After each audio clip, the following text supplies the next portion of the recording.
viewpoint today, Gettysburg was about the midway point of the war. Now, historians like to talk about the Eastern Theater of Operations and the Western Theater of Operations a lot. At this point of the war, the Western Theater was mostly the states along the Mississippi River. In some cases, there was even fighting well to the west of the Mississippi. Now, in the East, there were more battles fought in Virginia than any other state. But in the summer of 1863, that situation changed dramatically. Now, I won't say all of the forces in Virginia, but a lot of the forces in Virginia started to march to the north. Of course, the biggest fighting force of Confederates was General Robert E. Lee's army, known as the Army of Northern Virginia. And Lee's Army of Northern Virginia had won a whole series of victories in Virginia. Lee believed he could win a battle almost anywhere, but Lee also believed the South had some big problems. The South had less factories to build weapons in the North. The South had less population. And something else very critical. By this time of the war, way out in the Western Theater of Operations, Northern forces had captured several hundred square miles of the Mississippi River Valley. So even though things were going fairly well for General Lee in Virginia, things were not going well for other Southern forces in other sectors of the war. Now, as a result of all those factors, General Lee believed that the longer the war dragged on, the less chance the South had to win.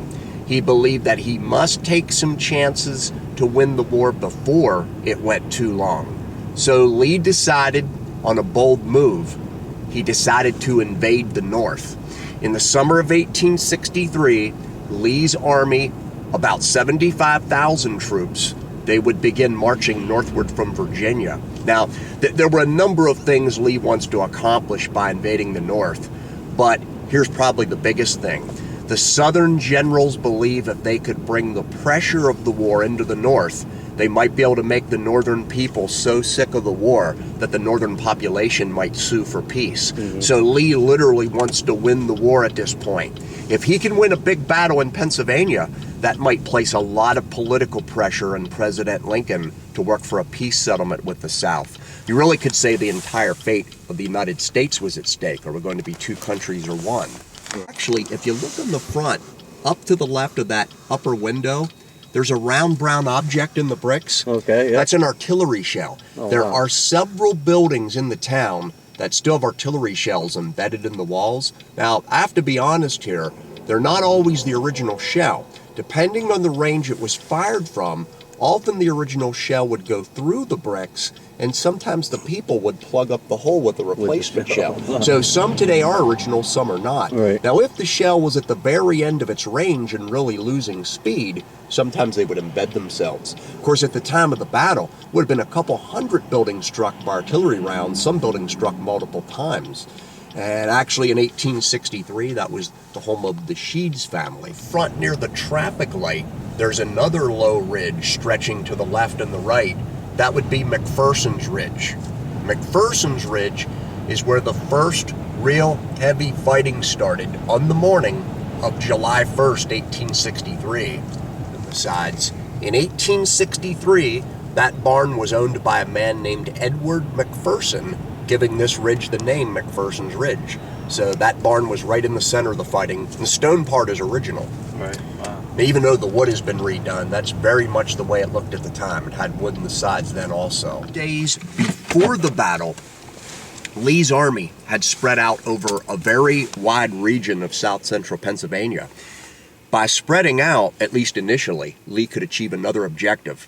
He wants his army to gather tons of crops and supplies from this rich Pennsylvania farmland region. So a few days before the battle, there's tens of thousands of Confederate troops who are several miles to the west of us, out in that general direction.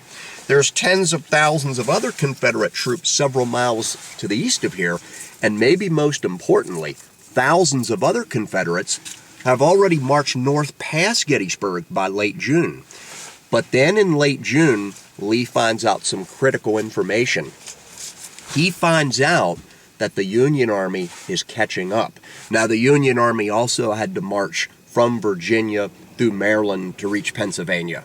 Now, as the Union Army draws closer, Lee must regather his own troops if there's going to be a battle.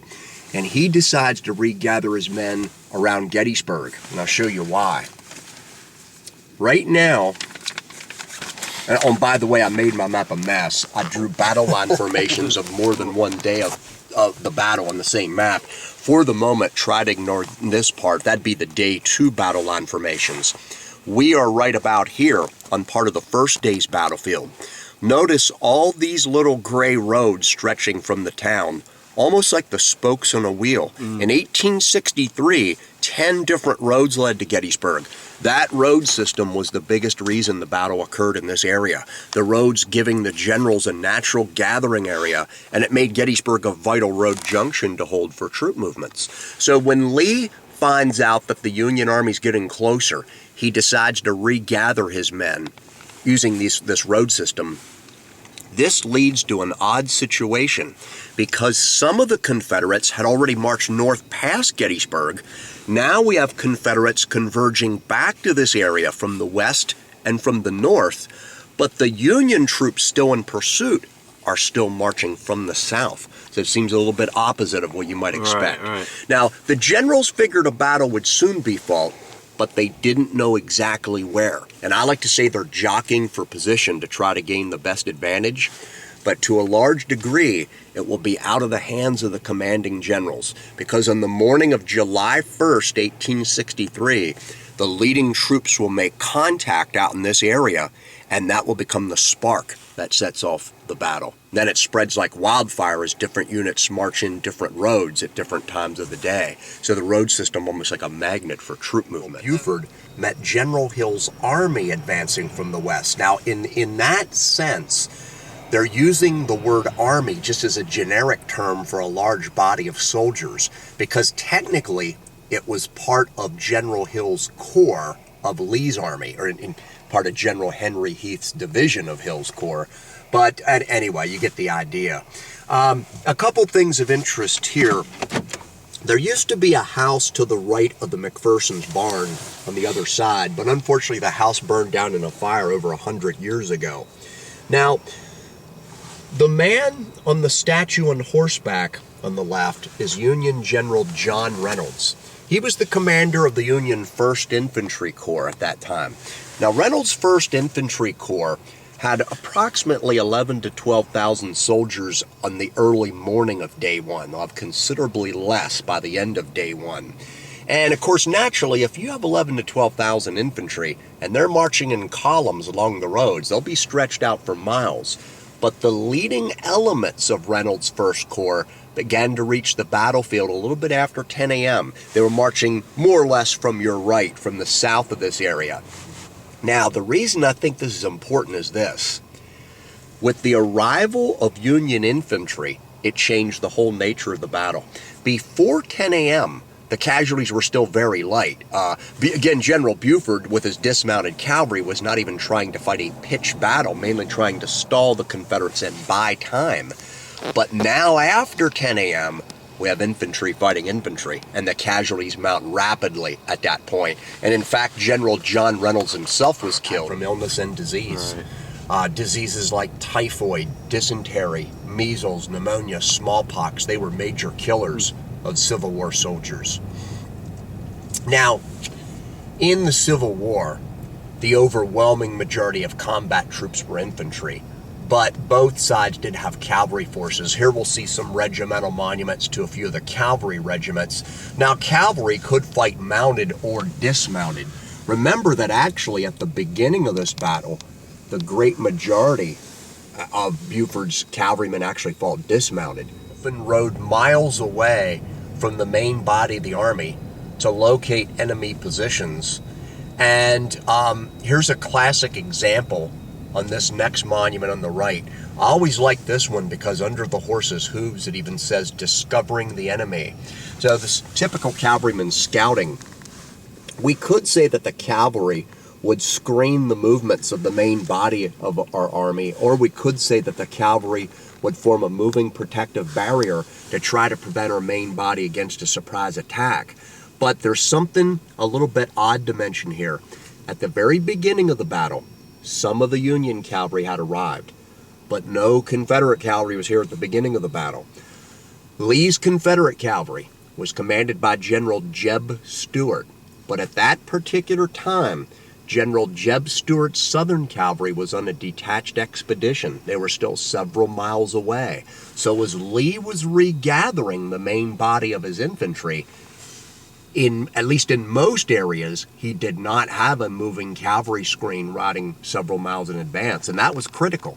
Although Lee knew that the Union Army was getting closer, without the main bulk of General Jeb Stuart's cavalry riding several miles in advance, Lee did not realize how close the Union Army really was. Right. And Lee's infantry was pulled into battle here mainly because of a lack of information from a lack of a cavalry screen. Guards around that barn in all directions, that's what I like to call phase one, because the first Confederates march in somewhat from the west, northwest, and they struck Union men on that part of McPherson Ridge on the morning of July 1st. But the fields immediately to your right, that's what I like to call phase two. Now, I'll show you here on the map. We're facing somewhat southeast. So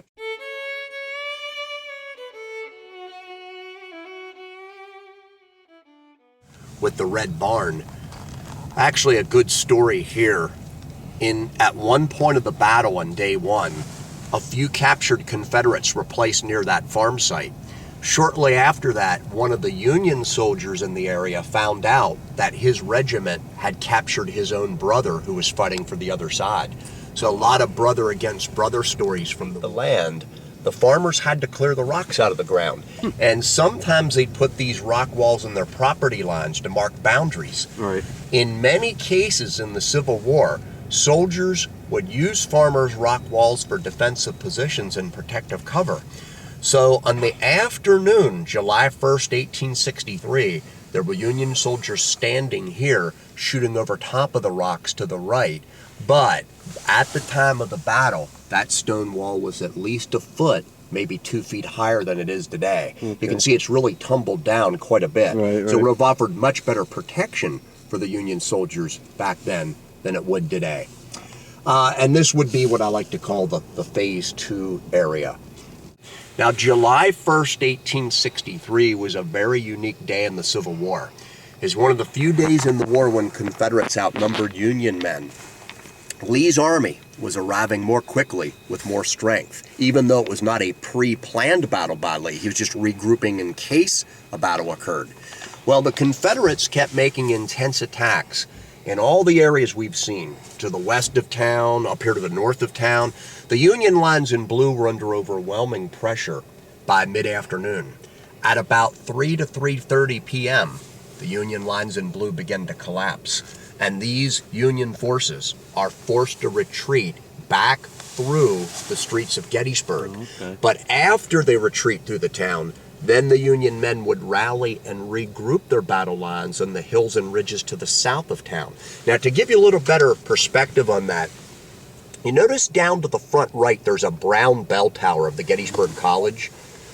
The wooded hill that's to the left rear of that brown bell tower, that's Culp's Hill. Some of the Union men would rally and reform their battle lines in Culp's Hill after retreating back through the town. Now, if you look immediately to the right of that brown bell tower, there's another real low bump of a hill with trees on the horizon. In fact, can you see the real light-colored water tower barely sticking above the trees? Yep. That water tower, that's on Cemetery Hill. And a lot of the Union men would rally and regroup their battle lines on Cemetery Hill after retreating through the town. So these Union forces that fought west and north of Gettysburg, they got pushed back a couple miles. But here's one of the critical factors. This is the Union 1st and 11th Corps that are retreating through the streets of Gettysburg at this point. But while that is happening, 5 other Union Corps with several thousand men each are still marching through northern Maryland and approaching Pennsylvania.